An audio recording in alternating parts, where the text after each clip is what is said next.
tous. Dans cette vidéo, je parle des CBDC, les monnaies numériques des centrales banques. Durant le dernier sommet de Davos, il y a eu vraiment cette volonté de vouloir vraiment avancer sur le développement des CBDC, ces monnaies numériques des centrales banques, et par rapport à plutôt développer les crypto-monnaies traditionnelles qui sont décentralisées. Les CBDC sont centralisés, contrôlés par les banques centrales, et cela présente toute une série de challenges et de dangers assez importants. Il y a quelque temps, au Canada, il y a eu cette grève comme ça des camionneurs, et les dirigeants du Canada ont dit, OK, on va prendre des sanctions contre ces gens, on va leur couper les donations, couper leur accès bancaire et ainsi de suite. C'est des choses assez compliquées à mettre en place. Mais avec les CBDC, avec un seul bouton, paf, vous pouvez couper les vivres à une personne. Parce qu'une CBDC, c'est une monnaie euh, euh, contrôlée par les banques centrales. Donc vous avez votre wallet, votre portefeuille numérique, et les fonds viennent de la banque centrale. Et donc, dans un futur où c'est déployé, on peut imaginer que quand il y a des problèmes comme ça sociaux, on peut dire, OK, vous faites une manifestation, on ne veut pas que vous manifestez, hop, on vous coupe les vies, vous ne pouvez plus acheter de la nourriture, vous ne pouvez plus acheter ceci. En fait, les CBDC permettent de suivre les achats d'une personne.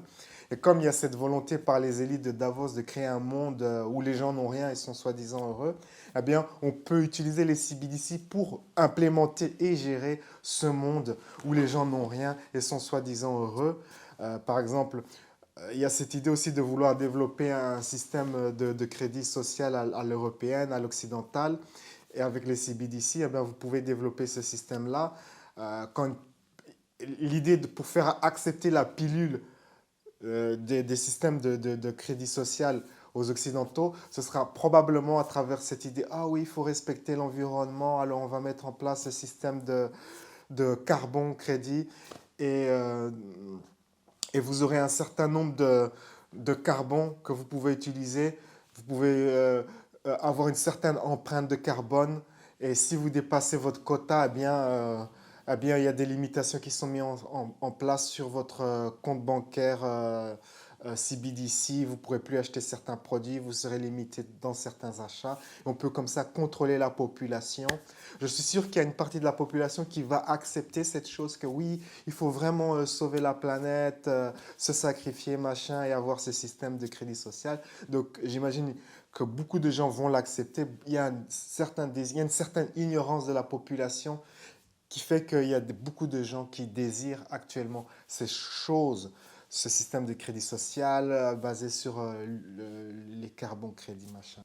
Un autre danger aussi des CBDC, c'est qu'on peut les programmer de façon à ce qu'elles expirent. Par exemple, la Chine a testé ce système de créer un CBDC qui expire. Et donc, imaginez que dans le futur, la population reçoit une certaine somme d'argent au début du mois, et à la fin du mois, si elle n'a pas tout dépensé ou dépensé 80%, eh bien, euh, quand le mois suivant démarre, eh bien, c'est remis à zéro.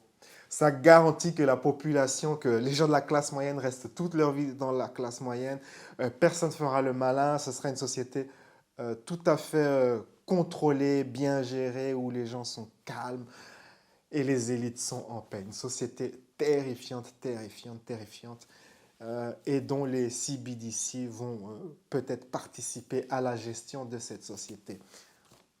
D'après le président de Mastercard, les CBDC remplaceront le système de paiement bancaire SWIFT d'ici 5 ans. Donc ça signifie qu'on a 5 ans peut-être avant l'implémentation des CBDC en Occident. Pourquoi 5 ans? Parce que ils ne peuvent pas lancer les CBDC maintenant en 2022, en 2023, même si la technologie existe. Pourquoi? Parce que ça va créer une crise bancaire.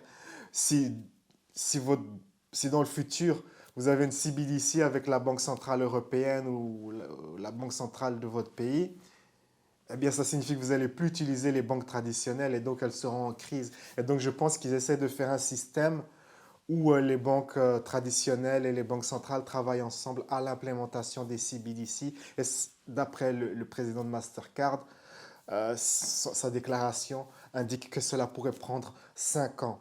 Il y a déjà des pays qui sont en train de développer leur CBDC, notamment le Brésil, l'Ukraine et la Chine. L'Ukraine et le Brésil développent leur CBDC en utilisant le blockchain Stellar Lumen. D'ailleurs, il y a quelques années, j'ai pris une position justement en entendant que j'avais entendu que Stellar serait beaucoup utilisé comme ça pour développer un stablecoin en Amérique latine. Donc j'avais pris cette position. Aujourd'hui, à la date d'aujourd'hui, j'ai regardé avant de démarrer cette vidéo, ma position sur Stellar Lumen est à moins 46%. Cela signifie que le jeton est que la crypto est sous-évaluée. Lumen est pour le moment sous-évalué. Donc, si vous voulez prendre une position sur cette crypto-monnaie, eh bien, vous pouvez investir à bas prix pour le moment. Ce n'est pas un conseil d'investissement. Faites vos recherches. Les CBDC, d'après moi, présentent un grand danger. Que pensez-vous de CBDC? Que pensez-vous du futur de l'Occident, de cette utilisation des CBDC? Que pensez-vous? Comment pensez-vous que les choses vont se développer? Partagez avec moi votre opinion dans la section des commentaires.